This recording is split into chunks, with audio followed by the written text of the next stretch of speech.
She climbed up the rocks, lost in thought, for she had never sung in front of anyone, no reviews.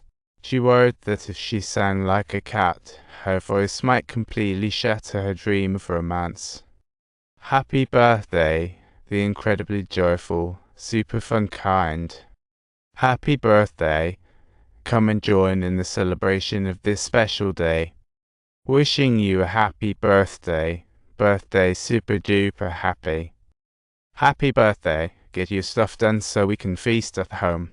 She ran into her parents stressing over money. Mom wanted to sell the fishing boat, despite it being fish-free. Dad could only fish, and since then, the girl worked harder, but just as they got ashore, they received bad news. The fishery department was sending observers on board at their own expense. This undoubtedly made life tougher for the fishermen.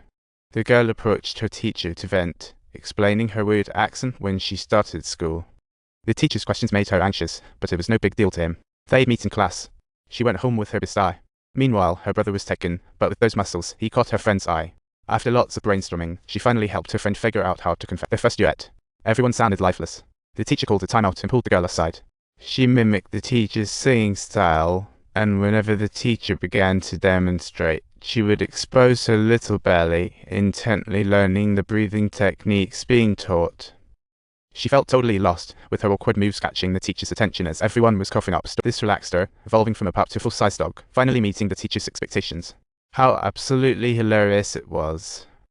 In the end, everyone was simply rolling on the floor with laughter, doubled over in joy.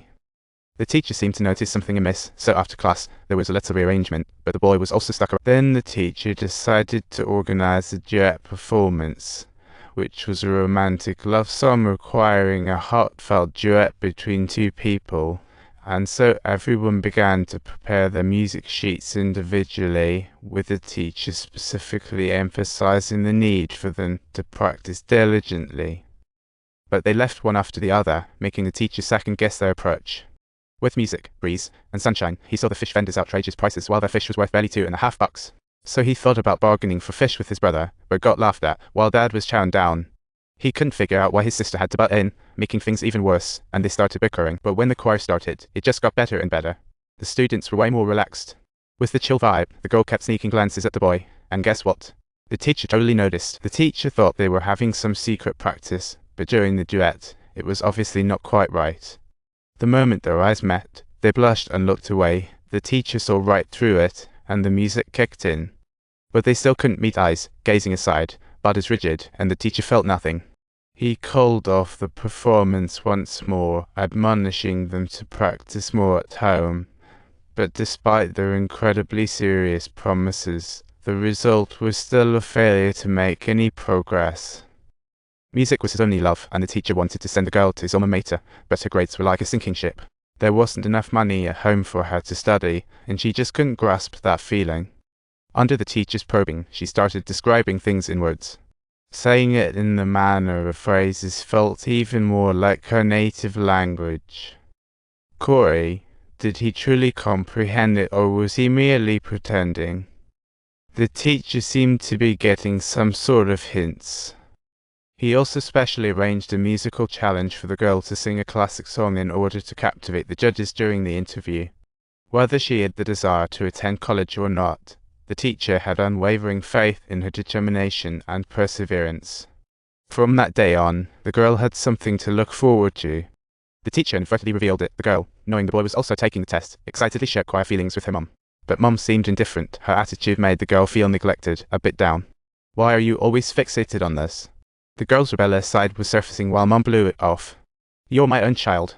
The brother just wanted to be the unseen hero while everyone laughed at her. Hearing the calls of others, she followed along. Her brother and parents were different. She began trying to blend into the world. Everyone laughed innocently, cracking jokes her brother couldn't hear, while she blinked in confusion, totally lost, until she accidentally read her father's name. After a big tussle, her cornered eye felt some pain. Her sister worked part-time at a bar, met him again, exchanged numbers, finally unlocking communication. After a patch of apologies, the brother finally came upstairs. She discovered her favorite band, showing they had stuff in common. He picked up his guitar, chatting with her about how she could speak for her parents back in 3rd grade. There was an awkward tension between them, and the boy's guitar tuning still exuded a shy vibe, evoking a sense of pity. They couldn't even glance at each other, and after just a few lines, the girl shouted to stop practicing. It turned out to be particularly awkward. Unsurprisingly, the girl stepped backward. The tense atmosphere gradually eased, and the scene began to relax, at which point the music once again sounded melodiously, and they ultimately embarked on the chorus, singing in unison, "I would sacrifice for you."